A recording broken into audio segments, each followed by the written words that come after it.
Hello दोस्तों, नमस्कार, अस्सलाम वालेकुम, सत श्री अकाल, जोहार। तो आइए जानते हैं फटाफट झारखंड की तमाम छोटी बड़ी खबरों को। अगर अभी तक आपने इस वीडियो को लाइक नहीं किया है तो लाइक कर दें। साथ ही इस चैनल को यानी स्टेट न्यूज झारखंड चैनल को सब्सक्राइब कर दें ताकि आप झारखंड की खबरों से अवगत रह सकें, साथ ही आप खुद भी अपडेट रह सकें। तो चलिए शुरू करते हैं। मैया सम्मान योजना को लेकर बहुत बड़ी खबर। मुख्यमंत्री मैया सम्मान योजना को लेकर बहुत ही बड़ी अपडेट निकलकर सामने आ गई है। ऐसे में मैया सम्मान योजना लाभार्थियों के लिए सरकार ने बहुत बड़ी सौगात देने की घोषणा कर दी है। जैसे कि सभी को पता है कि मैया सम्मान योजना के तहत 5वीं किस्त राशि 2,500 रुपए सभी महिलाओं के बैंक खाते में आ चुकी है। ऐसे में महिलाएं छठी किस्त की बेसब्री से इंतजार कर रहे हैं, तो फाइनली जिला कल्याण विभाग में छठी किस्त की तिथि जारी कर दी है। मुख्यमंत्री महिला सम्मान योजना को लेकर बहुत ही बड़ी अपडेट निकलकर सामने आ गई है। ऐसे में जिला कल्याण विभाग ने मैया सम्मान योजना लाभार्थियों के लिए आधिकारिक घोषणा करते हुए यह कहा है कि मैया सम्मान योजना के तहत छठी, 7वीं और 8वीं किस्त राशि मार्च तक यानी होली से पहले सभी महिलाओं के बैंक खाते में भेजे जाएंगे। जितने भी महिलाएं इस योजना के तहत लाभ ले रही हैं, उन महिलाओं को छठी, 7वीं और 8वीं किस्त की राशि होली से पहले यानी 14 मार्च 2025 से पहले सभी महिलाओं के बैंक खाते में भेजे जाएंगे। इस योजना के तहत वैसी महिलाओं को 3 किस्त की राशि मिलेगी जिन्हें अभी तक मैया सम्मान योजना की 5वीं किस्त की राशि प्राप्त नहीं हुई है। वैसे महिलाओं को 5वीं, छठी और 7वीं को जोड़कर 7,500 रुपए उनके खाते में होली से पहले ट्रांसफर किए जाएंगे। मैया योजना के बाद सदन में इस विधायक ने उठाया भैया योजना की मांग। कहा, बेटे को कम से कम 2,000 तो दीजिए सरकार। झारखंड विधानसभा के बजट सत्र की शुरुआत हो गई। पहले दिन राज्यपाल का अभिभाषण हुआ, जिसके बाद शोक प्रकाश और फिर सदन की कार्यवाही स्थगित कर दी गई। इस बीच पक्ष और विपक्ष विभिन्न मुद्दों को लेकर आमने सामने दिखी। सबसे ज्यादा चर्चा मैया सम्मान योजना की हुई। विपक्ष के कई विधायक सरकार से योजना पर सवाल पूछ रहे थे, लेकिन इस बीच भाजपा के विधायक ने सरकार की योजना की तारीफ की। साथ ही मुख्यमंत्री से मांग किया कि भैया के लिए भी ऐसी ही योजना लाया जाए। बजट सत्र के दौरान भाजपा विधायक शशिभूषण मेहता ने सरकार की योजना की तारीफ की। कहा कि आधी आबादी को मजबूत करने के लिए एक अच्छी योजना है। सभी बेटी बहन को पैसा मिलना चाहिए। साथ ही झारखंड के बेटे का भी ख्याल रखने की जरूरत है। 18 से 50 साल तक के युवाओं को कम से कम 2,000 रुपये देने का काम करें तो और भी अच्छा होगा। इसके अलावा मैट्रिक पेपर लीक मामले में मेन सरकार पर सवाल उठाया। उन्होंने कहा कि झारखंड में पेपर लीक हुआ है। सरकार इस मुद्दे को गंभीरता से ले और पूरे मामले की जांच CBI को सौंप दे, जिससे दूध का दूध और पानी का पानी हो सके। लाखों छात्रों का भविष्य के साथ एक खिलवाड़ है। बिना नेता प्रतिपक्ष के शुरू हुआ बजट सत्र। पेपर लीक, मैया सम्मान समेत कई मुद्दों पर विपक्ष ने सरकार को घेरा। 24 फरवरी से शुरू होकर 27 मार्च तक चलने वाला झारखंड विधानसभा का बजट सत्र बिना नेता प्रतिपक्ष के ही शुरू हुआ। इस दौरान विपक्ष ने पेपर लीक, कानून व्यवस्था और मैया सम्मान योजना को लेकर सरकार पर हमलावर है। विपक्ष पेपर लीक के जरिए सरकार पर हमला बोल रहा है। विपक्षी विधायकों का कहना है कि राज्य में 10वीं का पेपर लीक होने के बाद सरकार से उम्मीद खत्म हो गई है। JSSSC, JPSSC के बाद अब 10वीं का पेपर भी लीक हो जाए तो झारखंड के लिए शर्म की बात नहीं होगी। इस पर पलटवार करते हुए सत्ता पक्ष के विधायक ने कहा कि सरकार छात्रों के भविष्य को लेकर संवेदनशील है। कमेटी बनाकर जांच की जा रही है। इस पूरे पेपर लीक में भारतीय जनता पार्टी का हाथ है। जल्द ही सच्चाई सामने आ जाएगी। राज्यपाल के अभिभाषण में अडानी अंबानी का नाम नहीं होने से भाजपा के पेट में उठा दर्द। विपक्ष के आरोप पर सत्ता पक्ष का पलटवार। झारखंड विधानसभा के बजट सत्र के पहले दिन से ही विपक्ष सरकार पर हमलावर रही। राज्यपाल के अभिभाषण और शोक प्रकाश के बाद सदन की कार्यवाही स्थगित कर दी गई, लेकिन भाजपा ने सरकार पर आरोप लगाया कि झूठा अभिभाषण राज्यपाल से पढ़वाया गया है। कोई भी योजना पूरी नहीं है, उसका भी जिक्र किया गया है। वहीं सत्ता पक्ष ने पलटवार करते हुए कहा कि अडानी अंबानी के अलावा भाजपा को कई और बात सुनाई नहीं देती, इसी वजह से परेशान है और सवाल उठा रही है। भाजपा विधायक सत्येंद्र नाथ तिवारी ने कहा कि झारखंड सरकार ने झूठा अभिभाषण राज्यपाल से पढ़वा दिया है। नल जल का जिक्र किया गया, लेकिन इसमें घोटाला कितना हुआ है यह भी बताने की जरूरत है। झारखंड में जितनी भी अधूरी योजना है उसका भी जिक्र किया गया है। पूरी तरह से अभिभाषण में जो लिखा था वह 1% भी सही नहीं है।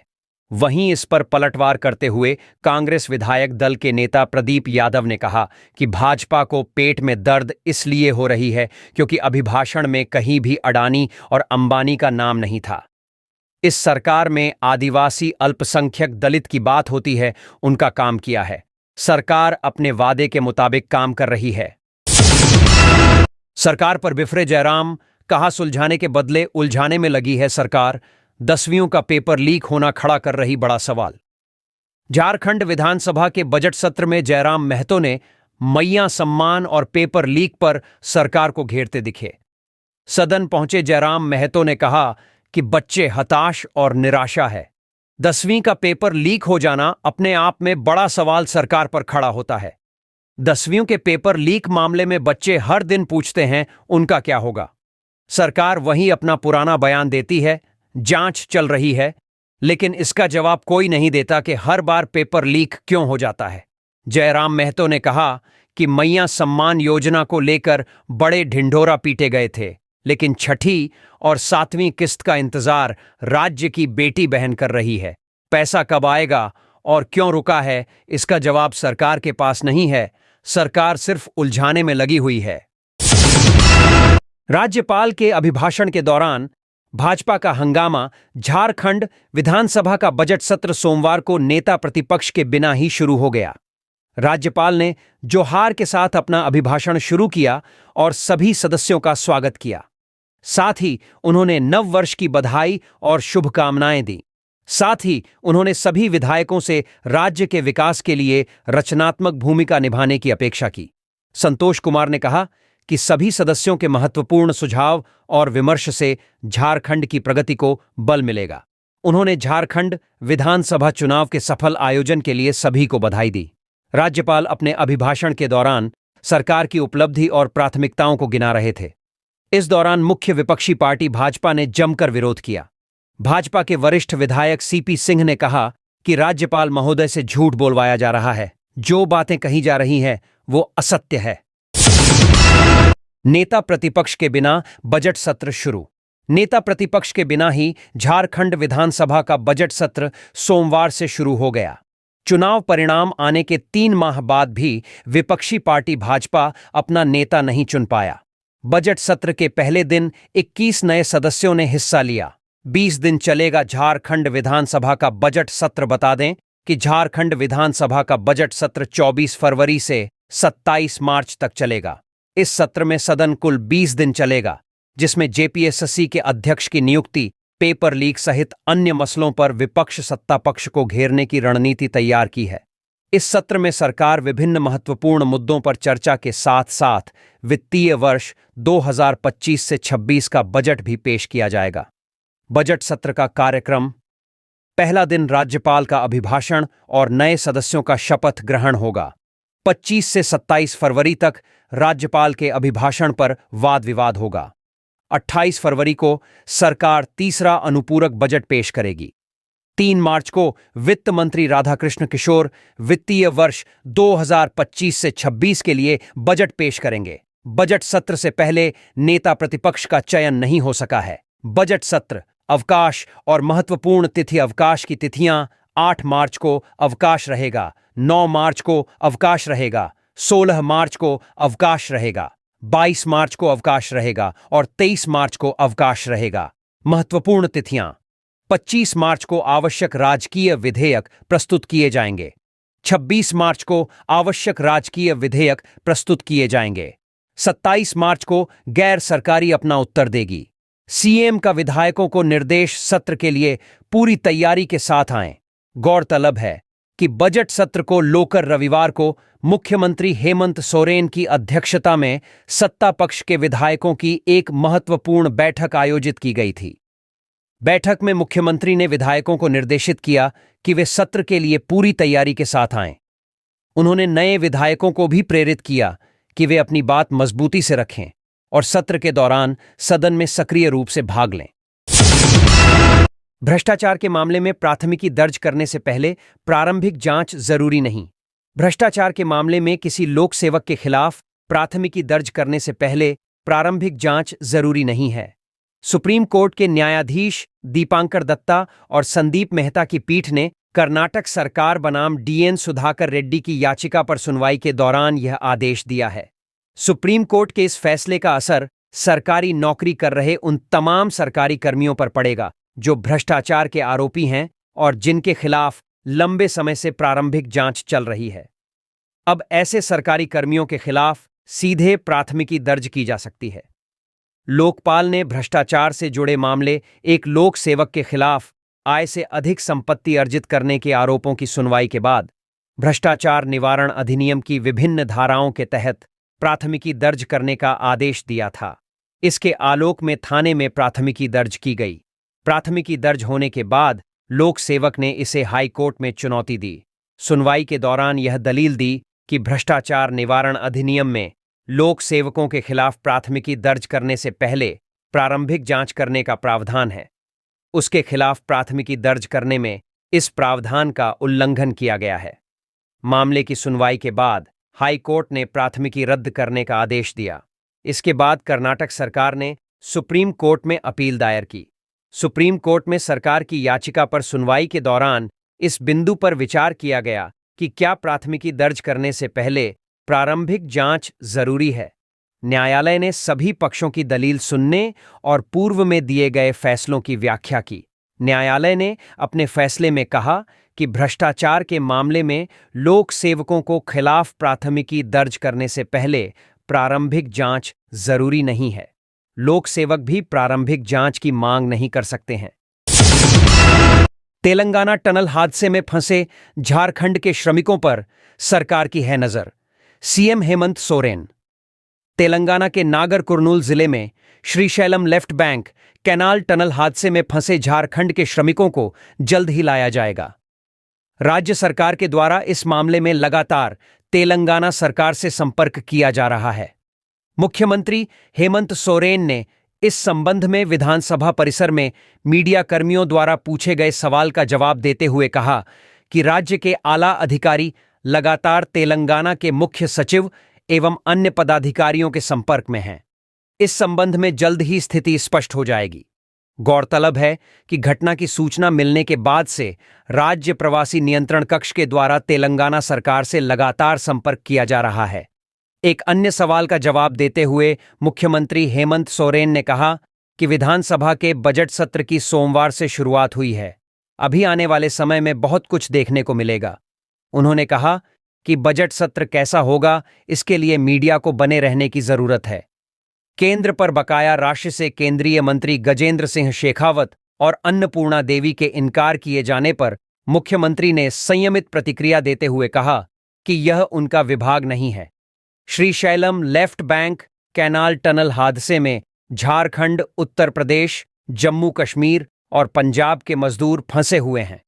जानकारी के मुताबिक गुमला के पालकोट, कुंबाटोली, घाघरा और गुमला प्रखंड के करुंदी के रहने वाले मजदूर तेलंगाना टनल हादसे में फंसे हुए हैं। बताया जाता है कि ये चारों मजदूर लंबे समय से तेलंगाना में मजदूरी करते थे। घटना के बाद जहां राज्य प्रवासी नियंत्रण कक्ष लगातार वहां चलाए जा रहे राहत बचाव पर नजर रख रही है, वहीं एनडीआरएफ की टीम भी बचाव अभियान में जुटी है। महाकुंभ भगदड़ में जान गंवाने वाले श्रद्धालुओं को श्रद्धांजलि। सदन में रखा गया मौन। दिवंगत आत्माओं की शांति के लिए प्रार्थना। षष्ठम झारखंड विधानसभा बजट सत्र के पहले दिन राज्यपाल के अभिभाषण के बाद शोक प्रकाश के दौरान प्रमुख दिवंगत आत्माओं की शांति के लिए प्रार्थना की गई। विधानसभा अध्यक्ष रबींद्रनाथ महतो, सीएम हेमंत सोरेन, भाजपा विधायक बाबूलाल मरांडी, कांग्रेस विधायक दल के नेता प्रदीप यादव समेत अन्य दल के प्रमुख सदस्यों ने दिवंगतों को याद किया। वहीं इस दौरान 28 जनवरी 2025 को प्रयागराज महाकुंभ में मौनी अमावस्या के दिन भगदड़ की वजह से जान गंवाने वाले श्रद्धालुओं के मौत की घटना को पीड़ादायक बताते हुए शोक व्यक्त किया गया। शोक प्रकाश के दौरान पूर्व पीएम मनमोहन सिंह, रतन नवल टाटा, सीताराम येचुरी, ओम प्रकाश चौटाला, एसएम कृष्णा, कुंवर नटवर सिंह, सधनु भगत, बच्चा सिंह, छत्रुराम महतो, बैरागी उरांव, गुलाब सिंह मुंडा, मनोरमा सिंह, डॉक्टर कृष्णानंद झा, विश्वनाथ सिंह, गणेश पासवान, प्रीतिश नंदी, जनरल पद्मनाभन, शारदा सिन्हा, उस्ताद जाकिर हुसैन को श्रद्धांजलि दी गई। इसके अलावा 21 नवंबर 2024 को असम के सिलचर सीमा पर हमले में शहीद बोकारो के अग्निवीर अर्जुन महतो और 11 फरवरी 2025 को जम्मू कश्मीर के अखनूर सेक्टर में शहीद हजारीबाग के कैप्टन करमजीत सिंह की शहादत को नमन किया गया। इस दौरान सदस्यों ने दिवंगत आत्माओं की शांति के लिए कुछ पल का मौन रखा। 25 फरवरी को राज्यपाल के अभिभाषण पर धन्यवाद प्रस्ताव के बाद वाद विवाद होगा। स्पीकर ने निर्देशित किया है कि धन्यवाद प्रस्ताव पर संशोधन की सूचना हर दल की ओर से विधायक दल के नेता या कोई एक अधिकृत सदस्य ही देगा। हजारीबाग में कांग्रेस प्रदेश प्रभारी के राजू की मैराथन बैठक, चुनाव में धोखाधड़ी का उठा मुद्दा। झारखंड कांग्रेस के नवनियुक्त प्रभारी के राजू सोमवार को हजारीबाग पहुंचे। हजारीबाग में उन्होंने 4 जिलों हजारीबाग, कोडरमा, रामगढ़ और चतरा के कांग्रेस जिला अध्यक्ष, प्रखंड अध्यक्ष और मंडल अध्यक्ष के साथ मैराथन बैठक की। इस दौरान चुनाव में कार्यकर्ताओं ने धोखाबाजी से लेकर कई अहम मुद्दे उठाए। वहीं बैठक में प्रदेश प्रभारी ने संगठन को मजबूत बनाने की रूपरेखा बनाई। कांग्रेस की मैराथन बैठक में यह बात निकलकर आई कि विधानसभा चुनाव में पार्टी के कई कार्यकर्ताओं और नेताओं ने कांग्रेस उम्मीदवार की मदद नहीं की, बल्कि दूसरे पार्टी के लिए काम किया है।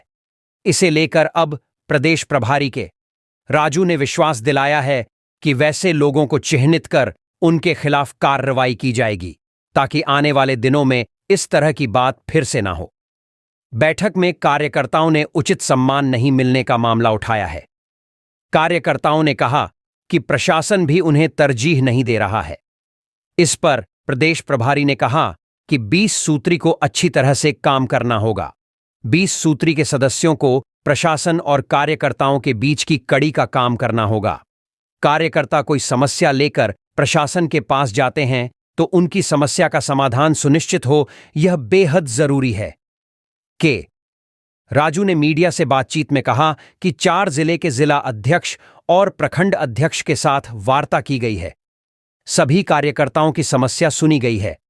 उन्होंने विश्वास दिलाया कि प्रदेश प्रभारी से जो कार्यकर्ताओं की उम्मीदें हैं उसे वो पूरा करने की कोशिश करेंगे। राजू ने कहा कि विधायकों को 2 जिला का प्रभारी बनाया जाएगा।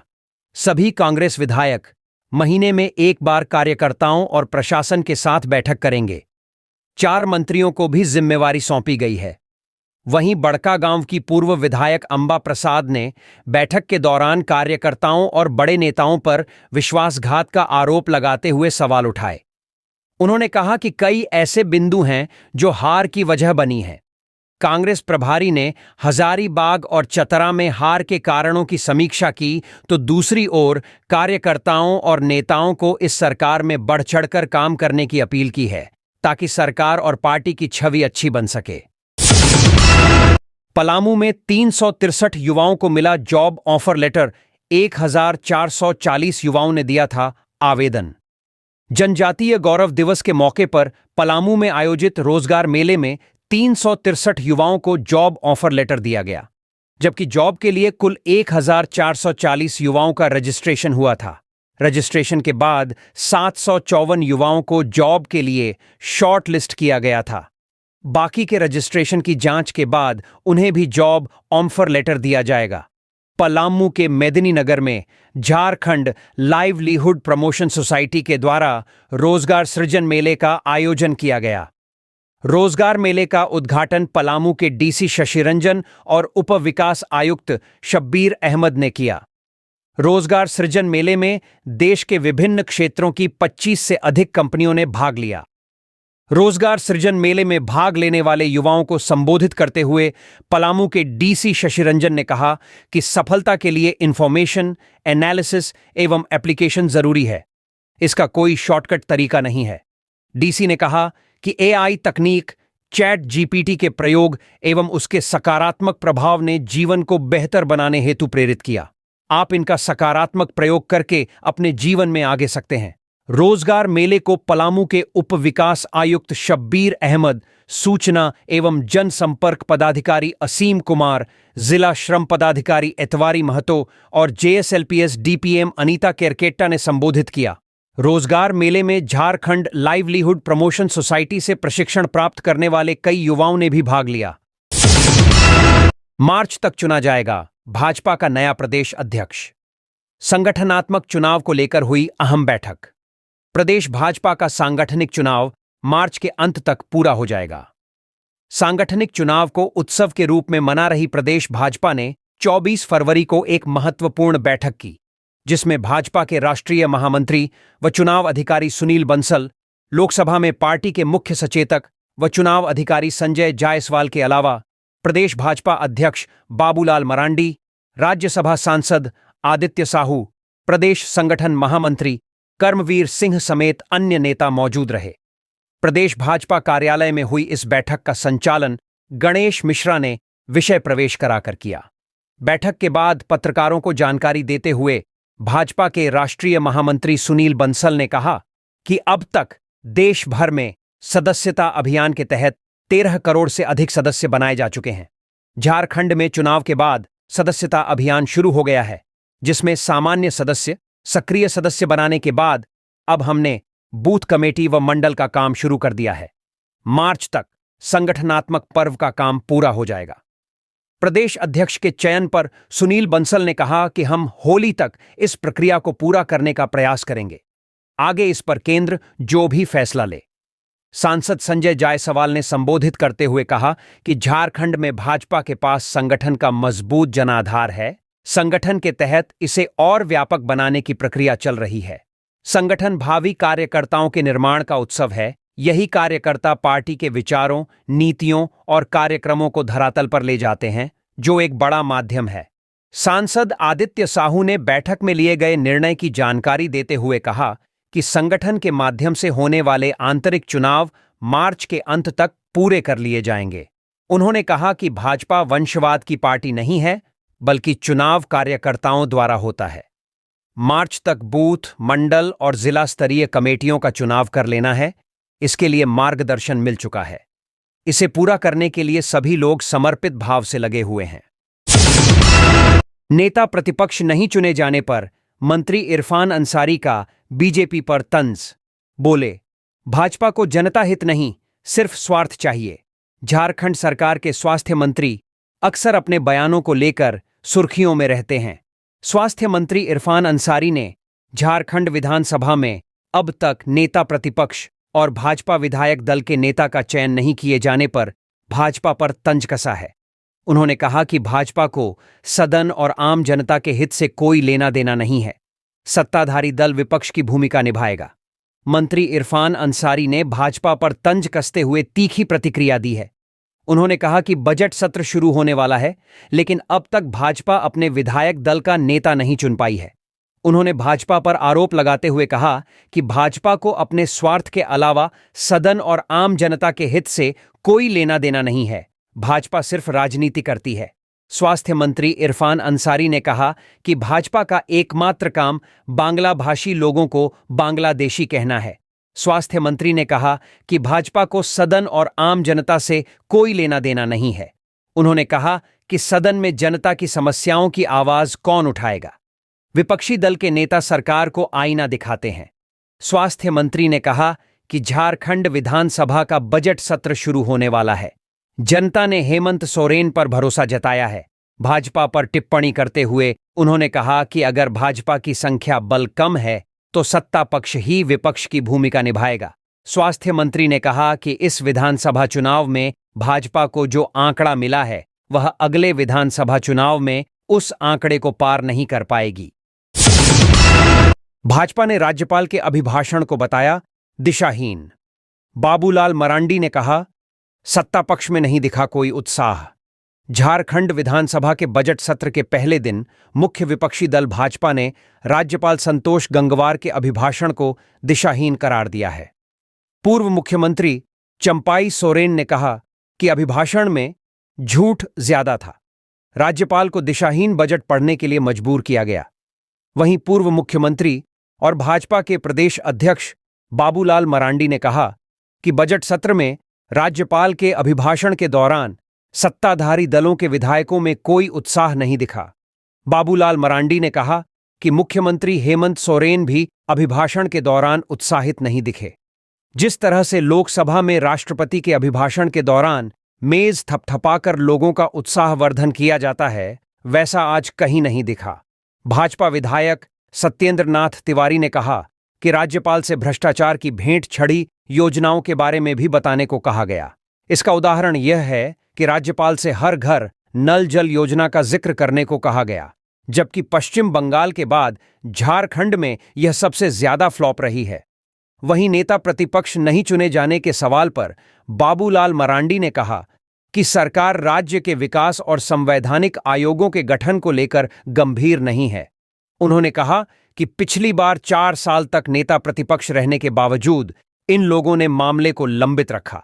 उन्होंने कहा कि आज भी विधानसभा न्यायाधिकरण से उनके दल बदल पर फैसला नहीं आया है। डुमरी विधायक जयराम महतो ने कहा कि जिन जन आकांक्षाओं के साथ सरकार बनी है उसे पूरा होते हुए दिखना चाहिए। उन्होंने कहा कि वे पहले ही कह चुके हैं कि मैया सम्मान योजना कारगर नहीं होगी, आज ऐसा होता दिख रहा है। झारखंड के स्वास्थ्य मंत्री इरफान अंसारी की बढ़ सकती हैं मुश्किलें। राफिया नाज की शिकायत वाद पर एमपी एमएलए कोर्ट ने लिया संज्ञान। राज्य के स्वास्थ्य मंत्री इरफान अंसारी की मुश्किलें बढ़ सकती हैं। भारतीय जनता पार्टी की प्रदेश प्रवक्ता और योग प्रशिक्षक राफिया नाज ने वर्ष 2020 में इरफान अंसारी पर अपमानजनक टिप्पणी और धार्मिक भावनाओं को ठेस पहुंचाने का आरोप लगाते हुए अदालत में शिकायतवाद दर्ज कराई थी, जिस पर आज एमपी एमएलए कोर्ट ने इरफान अंसारी पर मुकदमा चलाने की अनुमति प्रदान कर दी है। राफिया नाज की शिकायतवाद पर आईपीसी की धारा 153A, 295A, 354A, 500, 505 और 909 के तहत मुकदमा चलेगा। इस मामले में राफिया नाज ने बताया कि एक टीवी चैनल पर डिबेट के दौरान इरफान अंसारी ने उनके द्वारा योग करते समय पहने गए कपड़ों और उसे धर्म से जोड़कर आपत्तिजनक टिप्पणी की थी। राफिया नाज ने बताया कि इरफान अंसारी ने जिस तरह से उनके योग और वस्त्र को लेकर टिप्पणी की थी, उससे वह विचलित हो गई थी।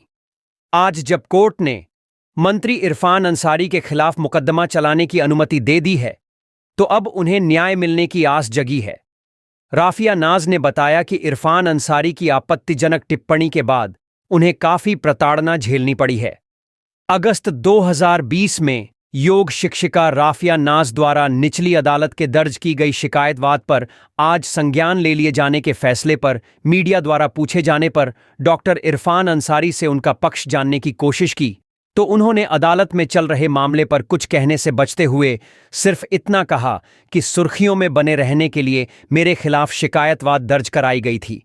उन पर यह आरोप था कि एक टीवी डिबेट में इरफान अंसारी ने राफिया नाज के योग करने और योग के दौरान पहने जाने वाले लिबास को लेकर टिप्पणी की थी। आज के अदालत के फैसले के बाद भाजपा की प्रदेश प्रवक्ता राफिया नाज ने चिंता जताई कि हो सकता है कि उनकी सुरक्षा को खतरा हो। उन्होंने प्रशासन ने अपनी और परिवार की सुरक्षा की गुहार लगाई है। महाशिवरात्रि को लेकर दुल्हन की तरह सजी बाबा नगरी रंग बिरंगी रोशनी से जगमगा उठा पूरा शहर। महाशिवरात्रि आने में अब सिर्फ 2 दिन ही बचे हैं। ऐसे में बाबा नगरी देवघर पूरी तरह से सज धज कर तैयार है। तरह तरह की लाइटों और आकृतियों से सजावट इस तरह की गई है कि इन दिनों देवघर में रात का अंधेरा ही नहीं छा रहा है।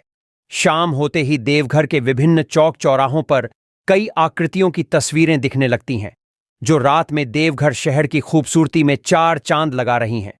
दरअसल 26 फरवरी को देवघर में महाशिवरात्रि को भव्य तरीके से मनाने की परंपरा है। इसी को ध्यान में रखते हुए हर साल देवघर शहर को सजाया जाता है, लेकिन इस साल यह सजावट जिला प्रशासन और राज्य सरकार के पर्यटन विभाग की ओर से की जा रही है। पहली बार देवघर में निकाली जाने वाली भव्य शिव बारात का आयोजन शिव बारात समिति की ओर से नहीं, बल्कि जिला प्रशासन की ओर से किया जाएगा। इसलिए इस साल जिला प्रशासन अपनी ओर से बेहतरीन व्यवस्था करने में जुटा हुआ है। सोमवार की शाम से ही देवघर के विभिन्न चौक चौराहों पर रोशनी की जगमगाहट दिखाई दे रही है। इसमें सजाई गई कई आकृतियां लोगों को आकर्षित कर रही हैं। शाम होते ही लोग देवघर की खूबसूरती को देखने के लिए अपने घरों से निकल रहे हैं। इस बार सजावट को देखने के लिए लोग उत्साहित हो रहे हैं। स्थानीय लोगों ने बताया कि कई वर्षों के बाद देवघर में ऐसी तैयारी देखने को मिल रही है। देवघर के बजरंगी चौक, टावर चौक, आजाद चौक, बाजला चौक समेत विभिन्न चौक चौराहों पर रोशनी से सजाए गए तोरण द्वार बनाए गए हैं। इसमें कई खूबसूरत आकृतियां बनाई गई हैं जो लोगों को खूब पसंद आ रही हैं। भगवान भोलेनाथ, माता पार्वती, बजरंगबली समेत विभिन्न आकृतियां लोगों को आकर्षित कर रही हैं।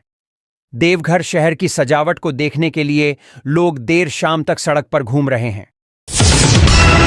हमारी सरकार जनता के दिलों में बसती है, सदन में बोले राज्यपाल संतोष कुमार गंगवार। भाजपा विधायकों ने की हूटिंग। षष्ठम झारखंड विधानसभा का बजट सत्र 24 फरवरी से शुरू हो गया है।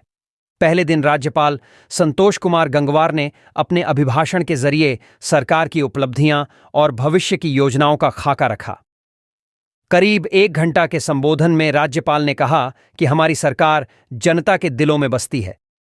हमारी सरकार ने सर्वजन हिताय सर्वजन सुखाय के मूल मंत्र को लक्ष्य बनाकर झारखंड को हर क्षेत्र में देश का अग्रणी राज्य बनाने का संकल्प लिया है, जो आने वाले दिनों दिखेगा।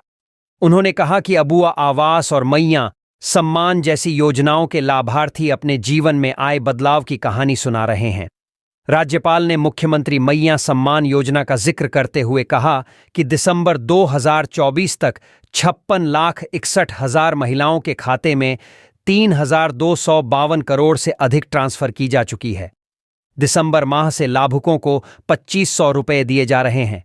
इस पर भाजपा विधायकों ने सरकार के खिलाफ हूटिंग की। भाजपा ने इसे झूठ का पुलिंदा बताया।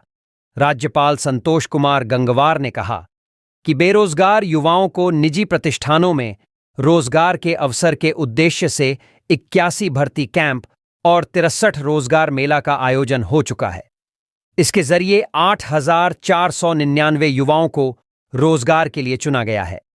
स्किल कॉन्क्लेव में 21,861 प्रशिक्षणार्थियों को जॉब ऑफर दिया गया है।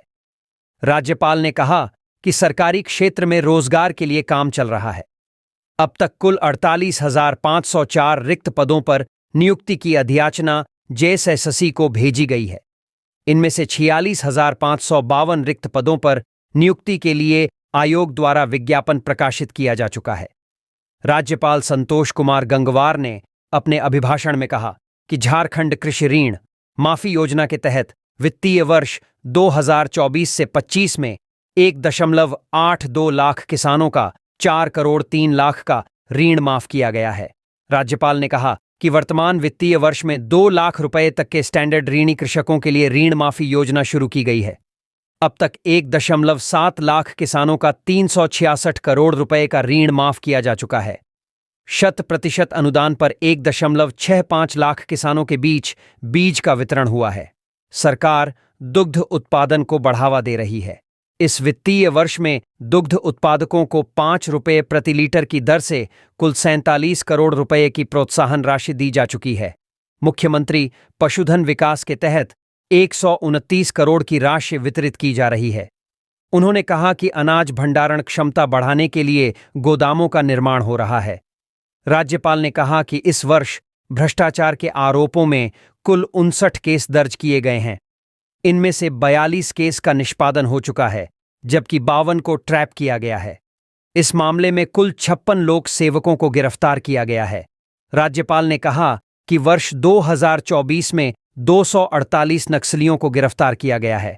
कुल 24 नक्सलियों ने आत्मसमर्पण किया है, जबकि 9 नक्सली मुठभेड़ में मारे गए हैं।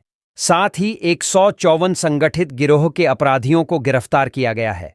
उन्होंने कहा कि साइबर अपराध मामले में कुल 274 कांडों में 898 अपराधियों को गिरफ्तार किया गया है। इस दौरान 66 करोड़ से ज्यादा की राशि को फ्रीज करते हुए पीड़ितों को 3 करोड़ से ज्यादा राशि उपलब्ध कराई जा चुकी है। राज्यपाल संतोष कुमार गंगवार ने कहा कि उग्रवादी हिंसा में मारे जाने पर आम नागरिक के परिजनों को 1 लाख रुपए की अनुदान राशि मिलती थी, जिसे बढ़ाकर 3 लाख रुपए कर दिया गया है। आपदा जैसे अतिवृष्टि, सर्पदंश, रेडिएशन संबंधी आपदा, पानी में डूबने, गैस रिसाव, खनन जनित आपदा और सड़क दुर्घटना में मृत्यु होने पर अनुग्रह अनुदान के लिए जिलों के राज्य आपदा मोचन निधि में 27 करोड़ 50 लाख की राशि उपलब्ध कराई गई है। इस वित्तीय वर्ष में कुल 91,572 निबंधित निर्माण श्रमिकों को अलग अलग योजनाओं से जोड़कर करीब 63 करोड़ की राशि का लाभ दिया गया है। इस साल 162 प्रवासी श्रमिकों की मृत्यु पर आश्रितों को 1.74 करोड़ की राशि दी गई है। कौशल प्रशिक्षण में सफल होने के 3 माह के अंदर नियोजन नहीं मिलने पर रोजगार प्रोत्साहन भत्ता दिया जा रहा है। राज्यपाल ने अपने संबोधन में कहा कि हमारी सरकार ने औद्योगिक विकास को बढ़ावा देने के लिए कई कदम उठाए हैं। एमएसएमई को बढ़ावा देने के लिए एमएसएमई प्रोत्साहन नीति 2023 और झारखंड निर्यात प्रोत्साहन नीति 2023 अधिसूचित की गई है। राज्य में फूड और फीड प्रोसेसिंग उद्योगों को बढ़ावा देने के लिए झारखंड खाद्य एवं फीड प्रसंस्करण उद्योग नीति 2024 का सूत्रण किया गया है। एक जिला एक उत्पाद पहल को बढ़ावा देने के लिए करीब 163 करोड़ की लागत से राजधानी में यूनिटी मॉल स्थापित किया जा रहा है। राज्यपाल ने कहा कि वर्तमान में 22 वृहद खनिज ब्लॉक को नीलामी के लिए तैयार किया गया है। इनमें जीएसआई द्वारा अन्वेषित टाइटेनियम, वनाडियम की उपलब्धता वाले 4 बॉक्साइट खनिज ब्लॉक की नीलामी केंद्र सरकार को करनी है। शेष 18 ब्लॉक में से 2 ब्लॉक के टेक्निकल इवैल्यूएशन का काम प्रगति पर है। साथ ही 16 ब्लॉक के नीलामी की कार्रवाई चल रही है। राज्यपाल ने कहा कि पीडीएस के तहत 25,275 में से 23,084 दुकानों में डिजिटल भार मापक यंत्र लगाए जा चुके हैं। मरांग गोम के जयपाल सिंह मुंडा पारदेशीय छात्रवृत्ति योजना के तहत इस वर्ष 23 छात्र छात्राओं का चयन किया गया है।